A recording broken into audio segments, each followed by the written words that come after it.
મહાન પિતાનો પુત્ર મહાન કેમ બની શકતો નથી? આ પ્રશ્ન વર્ષોથી પૂછાય છે. અર્જુન તેંડુલકર, રોહન ગવાસ્કર, અભિષેક બચ્ચન કે અમિત કિશોર કુમાર પિતા જેમ મહાન બની શક્યા નથી. શું એમનામાં પ્રતિભાનો અભાવ હતો? એમને યોગ્ય તાલીમ નહોતી મળી? પિતા પાસે પુત્ર માટે સમય નહોતો?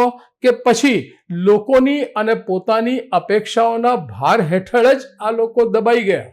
કારણ ગમે તે હોય, હકીકતમાં દરેક પુત્ર પિતાને દુનિયાનો શક્તિશાળી વ્યક્તિ સમજે છે અને તેના જેવો થવા માગે છે. પરંતુ મહાન પિતાની સિદ્ધિ પુત્ર માટે પડકારરૂપ સાબિત થાય છે. પુત્ર પોતાની નાની નાની સિદ્ધિને પિતાની અસાધારણ સફળતા સાથે સરખાવવાની કોશિશ કરે છે અને મનમાં એક ગાંઠ બંધાય છે કે હું પિતા જેવો ક્યારેય બની શકીશ નહીં.